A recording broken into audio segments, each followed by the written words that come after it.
Brought to you by American Pistachios.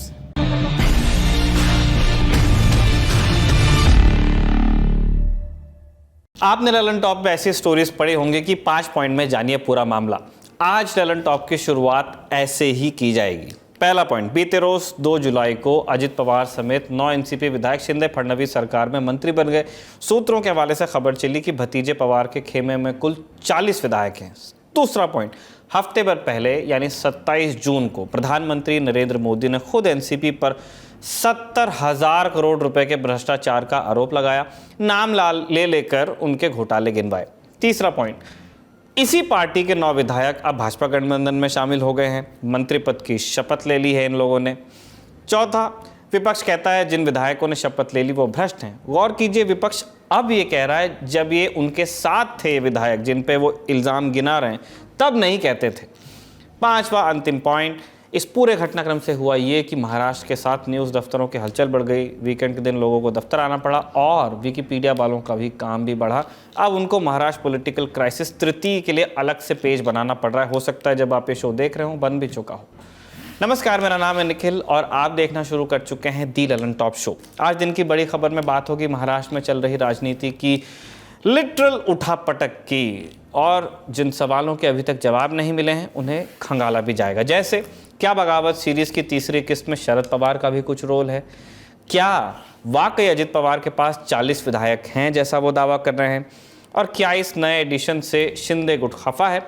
और क्या इतने बड़े फेरबदल के पीछे अजित पवार और गृहमंत्री अमित शाह की 2 महीने पहले हुई मीटिंग का भी योगदान है? यही सब जानने की कोशिश करेंगे बड़ी खबर में। 2 जुलाई बीता दिन अलसाया हुआ उमसपूर्ण संडे दिल्ली के हिसाब से।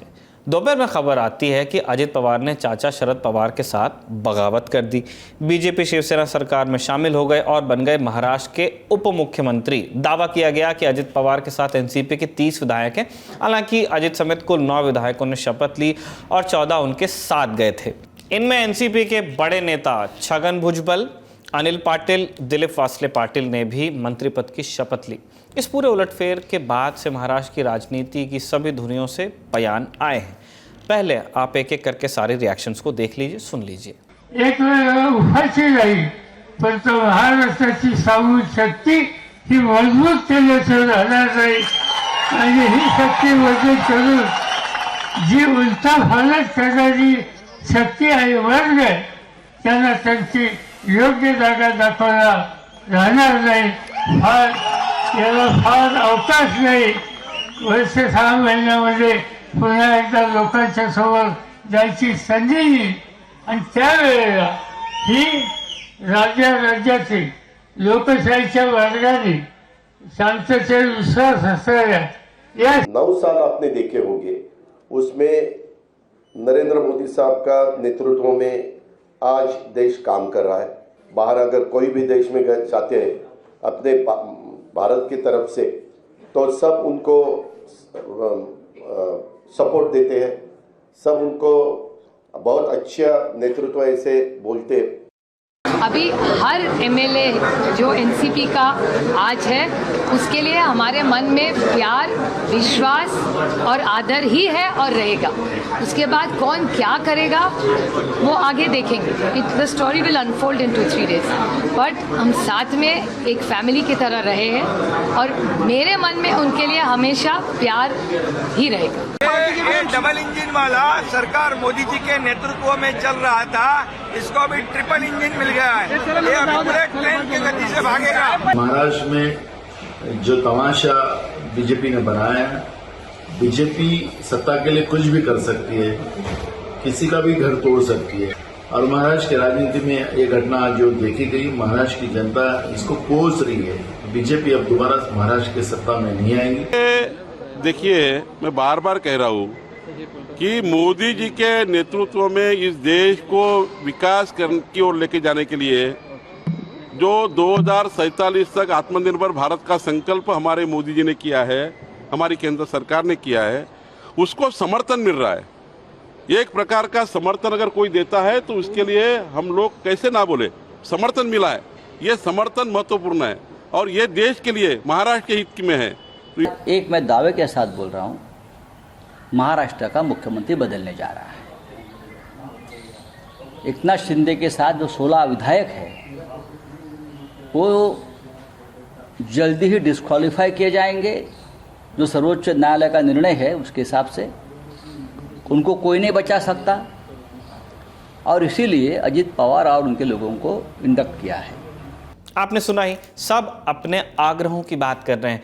कोई कह रहा है कि नए युग की शुरुआत है, कोई कह रहा है नई शुरुआत अभी होनी है। बुलेटिन लिखे जाने तक एनसीपी बनाम एनसीपी में इतने ही अपडेट्स थे। आगे क्या क्या हुआ वो बता रहे हैं न्यूज़ रूम से हमारे साथी अभिनव। अब इस पूरे पॉलिटिकल सिनेरियो में अगले 24 घंटे महाराष्ट्र की राजनीति के लिए काफ़ी अहम है। आज शरद पवार जो है वाईवी चौहान जो उनके गुरु थे उनकी समाधि पर जाते हैं और वहाँ पर जाकर के वो एक स्पीच देते हैं अपने कार्यकर्ताओं को और कहते हैं कि एक टाइम का खाना खाऊंगा, फिर से पार्टी खड़ी कर दूंगा। जो गए हैं, जो भाग गए हैं छोड़ के, वो हारेंगे, उनकी पराजय होगी। अजीत पवार के गुट ने भी इस पर प्रतिक्रिया दी, लेकिन उससे पहले शरद पवार ने, जब उनकी प्रतिक्रिया चल रही तो उसी समय शरद पवार का ट्वीट आता है और उस ट्वीट में प्रफुल्ल पटेल जो काफ़ी करीबी थे और पार्टी के कार्यकारी अध्यक्ष बनाए गए थे बीते दिनों ही, उनको पार्टी से निकाल दिया गया। रायगढ़ से सांसद और जो पार्टी के कोषाध्यक्ष थे सुनील तटकरे, उनको भी शरद पवार ने पार्टी से निकाल दिया। इसके पलटवार में प्रफुल्ल पटेल ने कहा कि मैं कार्यकारी अध्यक्ष हूं, मैं फैसला लेता हूं कि मैं जयंत पाटिल को निकाल रहा हूं, उस पद से हटा रहा हूं, महाराष्ट्र का जो प्रदेश अध्यक्ष है उस पद से। तो दोनों तरफ से एक तरीके से ये दावा ठोका गया कि हम असली एनसीपी हैं। और इन दोनों के बीच एक तीसरी पार्टी देवेंद्र फडणवीस, जिससे मुलाकात करते हैं अजीत पवार और अपनी टीम को मजबूती देने की बात करते हैं, आगे एक रणनीति बनाते हैं। चौथी पार्टी एकनाथ शिंदे जो मुख्यमंत्री हैं, ये कहा जा रहा था कि एनसीपी के आ जाने से उनके खेमे की पावर कम होगी, तो वो कह रहे हैं कि नहीं, हम मजबूत होंगे। तो सबके अपने अपने वर्जन है। कांग्रेस इसमें आराम से दूर से देख रही है, बयानबाजी कर रही है कि उसका घर ये पहली दफ़ा है कि कहीं तोड़फोड़ हो रही है और कांग्रेस का घर जो है सुरक्षित है। तो अब 24 घंटे जो अहम इसलिए हैं क्योंकि दोनों ही तरफ से विधायकों की बैठक बुलाई गई है। एनसीपी के कुल 53 विधायक हैं और उसमें से कौन सा विधायक किस तरफ जाता है ये देखना अहम होगा, क्योंकि सारा गेम तो नंबर का है। और अगर नंबर अजीत पवार के पास जाता है, जैसे अब तक कहा जाता था घड़ी मतलब शरद पवार, तो अगर ज़्यादा विधायक उनकी तरफ जाते हैं तो ये काफ़ी आशंका है कि एनसीपी का भी शिवसेनाकरण हो सकता है। तो अब देखने वाली बात होगी कि कल क्या होता है। इसमें एक सवाल का जवाब पहले से ले लेते हैं, फिर आगे बढ़ेंगे। अजीत पवार के पाले में कितने विधायक हैं? क्योंकि पहले खबर 40 की उड़ी, फिर 30 की और शपथ लेने 14 गए थे। असल में संख्या कितनी है, अब आप ये सुनिए। अभी हमने एक नए तरीके से विधायकों तक पहुंचने की कोशिश की और जो कुछ विधायक जो है वहां पर सीधे हमको दिखाई दिए, उसके आधार पे एक हमने लिस्ट बनाई। उसके तहत ये नजर आता है कि 25 विधायक ऐसे हैं, 24 से 25 विधायक ऐसे हैं कि जो अजीत पवार के साथ में साफ नजर आ रहे हैं आज की तारीख में। 14 विधायक ऐसे हैं कि जिन्होंने ट्वीट करके या मीडिया से बात करके ये साफ कर दिया है कि वो शरद पवार के साथ में है, वो कहीं नहीं जाएंगे। लेकिन 14 विधायक ऐसे हैं कि जिन्होंने अभी तक अपनी भूमिका साफ नहीं की है। कई कारण है, जैसे उनको फोन किया तो वो जवाब नहीं दे रहे हैं, वो दोनों खेमों में कहीं भी नजर नहीं आए। कुछ लोग कह रहे हैं कि हम छुट्टी पर हैं, हम बाहर हैं महाराष्ट्र के, आएंगे उसके बाद अपनी बात रखेंगे। कुछ लोग कह रहे हैं कि ये परिवार का मामला है, वो पहले सुलझा ले उसके बाद हम अपनी बात रखेंगे। तो कुल मिलाकर ये 14 जो है ना, ये अनडिसाइडेड एमएलए है। अब अजीत पवार के पास ज्यादा एमएलए है, वो तो साफ नजर आ रहा है, लेकिन उसमें सबसे बड़ी बात यह है कि अजीत पवार को 36 विधायकों की जरूरत पड़ेगी कि अगर उनको किसी भी ना किसी तरीके से पार्टी पर दावा रखना है। क्योंकि हमने देखा था कि इलेक्शन कमीशन में पार्टी की कमान, शिवसेना की कमान एकनाथ शिंदे के हाथ में जाने का सबसे बड़ा कारण यह रहा कि उनके पास 2/3 से ज्यादा विधायक तो थे ही, उसके साथ में सांसद भी 2/3 से ज्यादा सांसद भी उनके पास चले। और मेयरली की कौन इलेक्टेड रिप्रेजेंटेटिव किसके पास है, उसके आधार पर यह फैसला इलेक्शन कमीशन ने लिया था। एक बात साफ हो गई है कि अजीत पवार अब पार्टी पर दावा रखना चाहते हैं और उसके तहत उनका ये काम एक तरीके से शुरू हुआ है। लेकिन आज की स्थिति में हम ये नहीं कह पाएंगे कि 2/3 विधायक ये पूरी तरीके से अजीत पवार के साथ में, मेजॉरिटी विधायक उनके साथ में जरूर नजर आ रहे हैं। 54 विधायक हैं एनसीपी के, उसमें से 24 से 25 विधायक उनके साथ में खड़े हमको फिलहाल नजर आ रहे हैं। होगा 17 अप्रैल 2023 में मैंने एक न्यू इंडियन एक्सप्रेस में पहला ब्रेकिंग न्यूज किया था कि अजीत पवार बीजेपी के साथ जा सकते हैं। और उस टाइम पे अजीत पवार के खेमे में 38 to 40 एमएलए रहने की आशंका थी उस टाइम पे अप्रैल में। लेकिन उसके बाद में न्यूज रिपोर्ट के बाद में अजीत पवार ने खुद वो खबर डिनाई की थी, लेकिन आज वो खबर सही साबित हुई। तो मुझे लगता है कि जो शरद पवार जो एनसीपी के जो प्रमुख है उन्होंने जो बैठक बुलाई है, वो बैठक में पता चलेगा कितने एनसीपी के एमएलए उनके साथ में रहने वाले और आने वाले हैं। उसके बाद में फिर अजित पवार के खेमे में कितने लोग हैं, इसका पिक्चर मेरे ख्याल से काफी क्लियर हो जाएगा। तो यानी अभी 5 जुलाई तक इंतजार करना पड़ेगा। घटनाक्रम और राजनीतिक रिएक्शंस आपने जान लिए, मगर ऐसा नहीं है कि अजित पवार अचानक से बीजेपी के साथ चले गए। किसी को कानों कान खबर नहीं हुई हो। पिछले कुछ महीनों में लगातार अटकलें लगती रही हैं कि अजित पवार अब गए तब गए। इसीलिए अब आपको वो 4 मौके बताते हैं जब अजित पवार ने बीजेपी के साथ जाने के संकेत दिए थे। पहला, पिछले साल 10-11 सितंबर को दिल्ली में एनसीपी की राष्ट्रीय कार्यकारिणी की बैठक हुई। बैठक के बीच शरद पवार के सामने से ही अजित पवार उठकर चले गए थे। खबरें आई कि महाराष्ट्र के एनसीपी अध्यक्ष जयंत पाटिल को अजित पवार से पहले बोलने का मौका मिला था। इसके बाद जब अजित को बुलाया गया तो वो स्टेज छोड़कर चले गए। इसी साल अप्रैल में अजित पवार ने मराठी अखबार सकाळ को एक इंटरव्यू दिया था। इस इंटरव्यू में भी उन्होंने पीएम मोदी की तारीफ की थी। अजित पवार ने तब कहा था कि पीएम मोदी के करिश्मे के कारण ही भाजपा 2014 और 2019 में सत्ता में आई। पीएम ने देश का भरोसा जीता है। अपने भाषणों के जरिए उन्होंने लोगों को प्रभावित किया है। इसके बाद 21 अप्रैल को एनसीपी की एक मीटिंग हुई, लेकिन अजित पवार इसमें शामिल नहीं हुए। जब खबरें लगने लगी कि अजित पवार पार्टी के सीनियर नेताओं से नाराज चल रहे हैं, तो पवार ने सफाई दी थी कि उनका पहले ही दूसरे कार्यक्रम में जाने का प्लान था। तब एनसीपी ने भी कहा था कि अजित पवार के बैठक में शामिल नहीं होने का मतलब ये नहीं है कि वो पार्टी छोड़ने की योजना बना रहे हैं। बीते 16 जून को अजित और शरद पवार जलगांव पहुंचे। यहां मीडिया से बात करते हुए अजित पवार ने कहा कि मोदी साहब के काम की वजह से ही देश में बीजेपी आई है। अजित पवार ने कहा था कि मोदी जी के पास करिश्मा है। जैसे एक समय में इंदिरा जी के पास था, नेहरू का था, उसी तरह आज मोदी जी का जलवा है।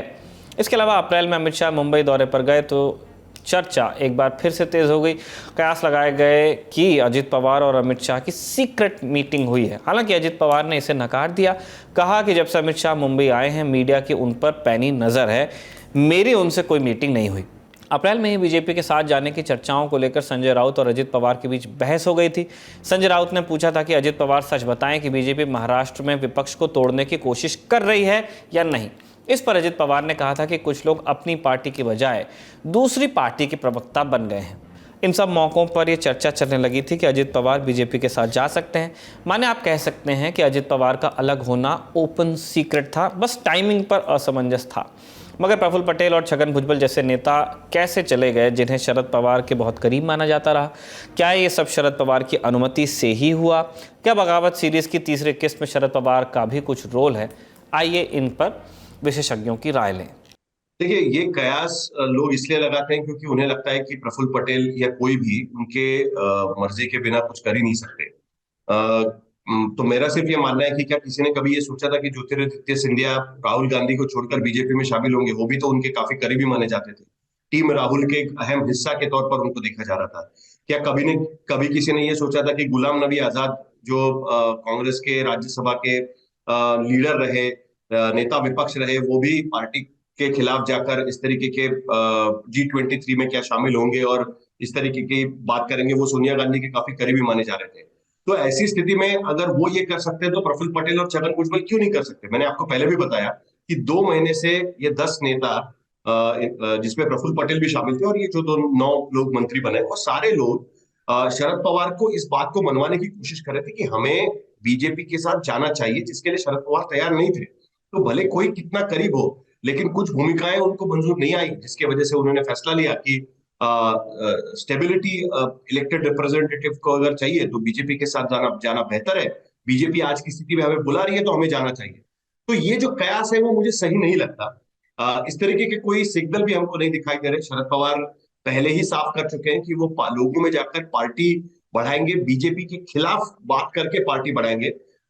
जिस तरीके के बयान कल अजित पवार, प्रफुल्ल पटेल और छगन भुजबल के हमने देखे with respect to prime minister Modi, उनका काम और ये सब, उसके बदले में शरद पवार के आप बयान देखिए तो उससे साफ नजर आता है कि ये लड़ाई पार्टी को लेकर अब शुरू हो चुकी है और शरद पवार के आशीर्वाद से ये हुआ होगा। ये फिलहाल इस तरीके की बात तो साफ नजर नहीं आ रही है। हालांकि 2019 के शपथ ग्रहण को लेकर कई सारी बातें हो रही थी, लेकिन आखिरकार शरद पवार ने तय किया कि हम बीजेपी के साथ नहीं तो महाविकास आघाड़ी के साथ जाएंगे, और उसके बाद अजित पवार ने जाकर शपथ ग्रहण किया था। ये भी हमने उस वक्त देखा।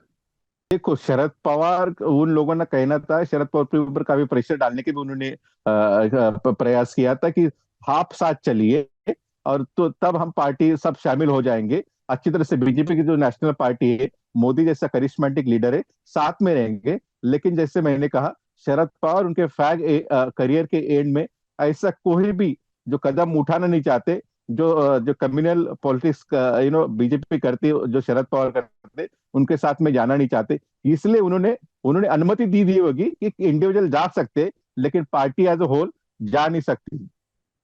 कायदे से तीसरा राजनीतिक संकट है। इससे पहले 2019 और 2022 में महाराष्ट्र की राजनीति पलट चुकी है। दोनों के अलग अलग विकिपीडिया पेजेस भी बन चुके हैं, हम भी कई बार कवर कर चुके हैं, इसीलिए बस ब्रीफ में आपको याद दिलवाते हैं।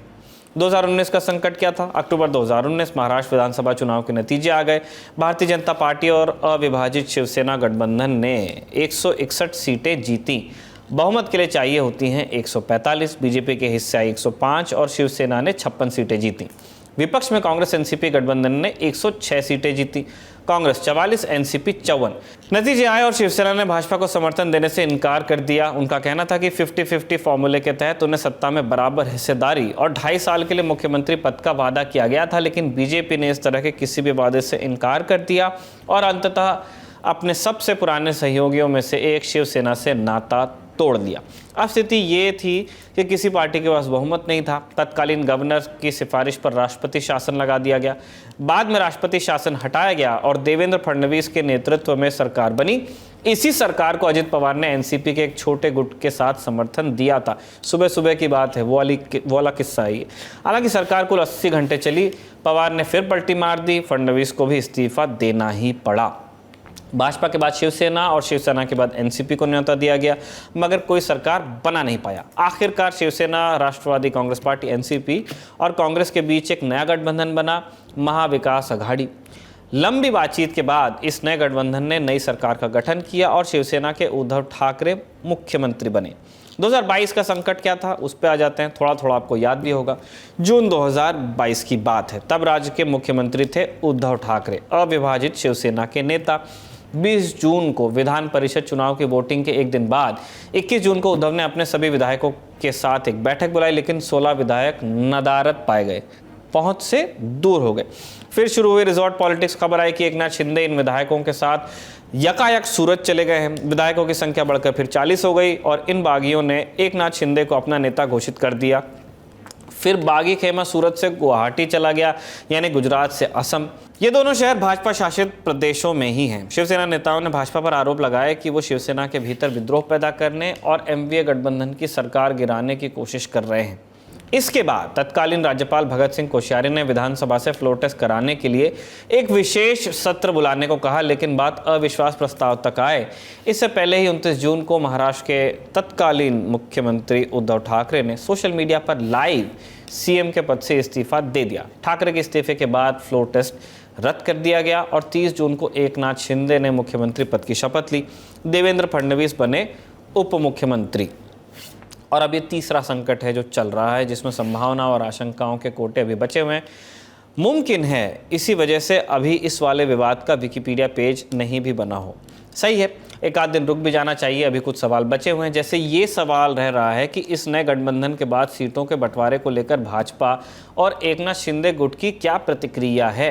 हमने जानकारों से ये भी पूछा कि देवेंद्र फडणवीस का क्या होगा। भाई, उन्होंने 2014 से 19 तक महाराष्ट्र में सरकार चलाई, मुख्यमंत्री रहे। भारतीय जनता पार्टी और राष्ट्रीय स्वयंसेवक संघ के जो दो बड़े चेहरे बताए जाते हैं स्टेट से आने वाले, उनमें गिने भी जाते हैं। दूसरे नितिन गडकरी हुए। महाराष्ट्र की राजनीति के लिए इतना अहम आदमी बीते साल भर से डिप्टी सीएम है, उसी राज्य में जहां कभी मुख्यमंत्री था। और जब चुनाव थे तब वो कहते थे मैं पुनः हीन, मैं दोबारा आऊँगा भी। इस गठबंधन में बिग ब्रदर भी नहीं है और अब पवार की एंट्री के बाद दल तो बढ़ा, मगर सीटें तो उतनी ही हैं, बंदरबाट उतने में ही होगी।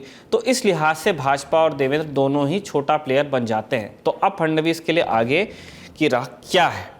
देखो, कुछ दिन पहले आपको याद होगा जिस तरीके से बीजेपी ने जो महाराष्ट्र के सीएम है एकनाथ शिंदे, उनका जो बेटे है श्रीकांत शिंदे डॉक्टर, उनके जो सीट है कल्याण डोंबिवली, उसके ऊपर उन्होंने दावा बोला था। बाद में कुछ ऐसे शिवसेना के जो सीटिंग जो लोकसभा के एमपी उनके साथ में आए थे, उन सीटों पे भी दावा बताया था। फिर बाद में जो असेंबली में कुछ कितने सीट मिलेंगे उसके ऊपर भी बहुत बड़ा सवाल था शिंदे गुट को, क्योंकि जो चंद्रशेखर बावनकुळे भारतीय जनता पार्टी के महाराष्ट्र के प्रेसिडेंट, उन्होंने सिर्फ 40 और 50 सीट देने की बात कही थी शिंदे गुट को। मुझे लगता है उससे काफी अनबन हुई थी शिंदे गुट और भारतीय जनता पार्टी में। अभी तो तीसरा प्लेयर भी आ चुका है, इस एक थाली में तीसरा प्लेयर है। अभी कैसे वो एक थाली का बंटवारा करेंगे, ये बहुत देखने वाली और दिलचस्प बात रहेगी। मुझे लगता है कि अजीत पवार और भारतीय जनता पार्टी का जो गठबंधन है वो आगे जाएगा जब उनके पास में ज्यादा विधायक रहेंगे, ज्यादा नंबर रहेंगे, तो अजीत पवार के सीएम के तौर पे भी इलेवेट कर सकते हैं। इसलिए एकनाथ शिंदे के गुट में और एकनाथ शिंदे में आंध्रेस बनने की वही एक बड़ी वजह लग रही है, क्योंकि अजीत पवार ने कुछ दिन पहले ही कहा था मुझे डिप्टी सीएम बहुत बार बन चुका हूं, और महाराष्ट्र की राजनीति में सबसे ज्यादा डिप्टी सीएम, मेरे ख्याल से 6 बार डिप्टी सीएम और लास्ट 4 साल में 3 बार डिप्टी सीएम बनने का उन्होंने गिनीज बुक वर्ल्ड रिकॉर्ड भी किया हो। इसलिए वो मुझे लगता है कि सीएम बनना चाहते। सीएम बनने के लिए उन्होंने सकाल को जो इंटरव्यू दिया था कुछ दिन पहले, वहां पे भी कहा था हमसे अभी सीएम बनने की बारी आएगी। कल का क्यों रहा था कि आज भी हम सीएम बन सकते हैं, एनसीपी थोड़ा ताकत लगाएगी। मुझे लगता है कि उनमें वो जो चीज कही थी वो चीज कहा तो भी वो दोहराने की बात करेंगे। इसलिए जो एकनाथ शिंदे डोमिनेट कर रहे थे बीजेपी को, और उनकी और देवेंद्र फडणवीस की जो जम नहीं रही थी, जो एडवर्टाइजमेंट वार चल रहा था, जो कोल्ड वॉर चल रहा था दोनों के बीच में, अभी तीसरा आदमी आने की वजह से, जैसे मुंबई सिटी में जो स्पेस की काफी क्रंच रहती है, और यहाँ पे बहुत से लोग 1 BHK 2 BHK 1 रूम 1 RK में भी रहते हैं। अभी शिंदे गुट में अभी तीसरा प्लेयर आने के वजह से जो शिंदे थाना में रहते हैं उनको पता है स्पेस कितना इंपॉर्टेंट है। अभी वो घर में दूसरा गेस्ट आया, इसलिए वो चले जाएंगे और वहां रहेंगे। ये बहुत देखने वाली दिलचस्प चीज रहेगी। इसमें क्या है ना कि बीजेपी चाहती है कि उनका एनडीए का वोट प्रतिशत 40% के ऊपर चला जाए, उसके बाद कैंडिडेट कौन होगा उसका ये नहीं होता है। अगर अजीत पवार उन्हें वो बचे कुछ 8-10% वोट शेयर ला सकते हैं तो बीजेपी के लिए चुनौती नहीं होगी। ये जरूर है कि एडजस्टमेंट सभी को करनी पड़ेगी, उसमें बीजेपी भी शामिल है, और ये कहीं ना कहीं उन्हें पता है। आज की स्थिति में बीजेपी का कैडर ज्यादा मजबूत है, तो थोड़ी नाराजगी उनमें भी होगी, जो हमने शिंदे जब मुख्यमंत्री बने तब भी हमने देखी थी। कई बीजेपी के नेताओं के स्टेटमेंट भी उस तरीके से आए थे, लेकिन उसके बावजूद सबसे ज्यादा नाराजगी का सामना शायद शिंदे कैंप पे करना पड़ सकता है, क्योंकि वो कुछ और सोचकर इस अलायंस में अभी शामिल हुए थे, रिस्क लेकर इस अलायंस में शामिल हुए थे। अब आगे की लड़ाई जो है, आगे की यात्रा जो है वो थोड़ी सी डिफिकल्ट होगी इस पूरे मामले को लेकर, क्योंकि आगे इसको बचाए रखना ये थोड़ा डिफिकल्ट हो जाएगा। सर बस फडणवीस का जो होना है उसकी खबर साफ होते ही आपको बताया जाएगा। विशेषज्ञों का तो यही कहना है कि फडणवीस का अभी कोई रिप्लेसमेंट नहीं है। अब आपको सुनाते हैं 2 किस्से, शरद पवार के बगावत के किस्से। आज भले ही अजित पवार की बगावत चर्चा में है, लेकिन चाचा शरद पवार के लिए नया बिल्कुल नहीं है, वेटरन है इस मामले में भी वो। बात इमरजेंसी के बाद की है। 77 में इमरजेंसी ख़त्म हुई, लोकसभा के चुनाव हुए, पहली बार कांग्रेस पार्टी सत्ता से पूरी तरह बाहर हुई, इस्तीफों का दौर शुरू हुआ। महाराष्ट्र में हार की जिम्मेदारी लेते हुए मुख्यमंत्री शंकरराव चव्हाण ने इस्तीफा दिया।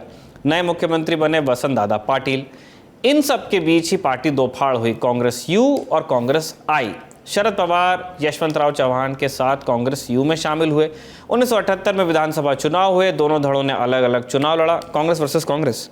इसका फायदा मिला जनता पार्टी को, जो 99 सीटें जीतकर सबसे बड़ी पार्टी बनी, लेकिन सरकार नहीं बनी, क्योंकि सत्ता के लिए कांग्रेस के दोनों धड़े फिर से एक हो गए थे।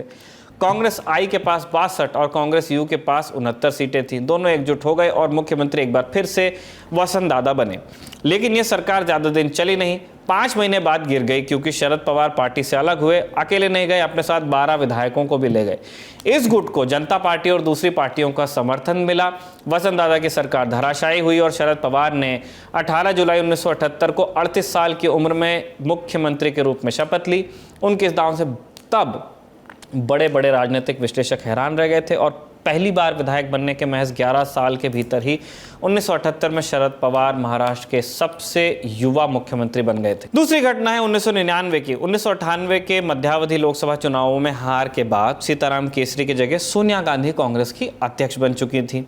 अटल बिहारी वाजपेयी प्रधानमंत्री बने, जबकि शरद पवार बने नेता प्रतिपक्ष। पवार अगले 13 महीनों के लिए लोकसभा में विपक्ष के नेता रहे। 13 महीने बाद फिर से मध्यावधि चुनाव हुए और इसी साल मई 1999 में शरद पवार और कांग्रेस के रास्ते एक बार फिर अलग हुए। दरअसल ये पूरा बवाल तब शुरू हुआ जब मीडिया को एक चिट्ठी मिली। इस चिट्ठी में कांग्रेस नेताओं ने सोनिया गांधी के विदेशी मूल का मुद्दा उठाया था। इस चिट्ठी पर शरद पवार, पीएस संगमा और तारिक अनवर के हस्ताक्षर थे। चिट्ठी के लीक होने के बाद बड़ा सियासी बवाल खड़ा हुआ और चारों तरफ कांग्रेसियों के विरोध प्रदर्शन शुरू हुए।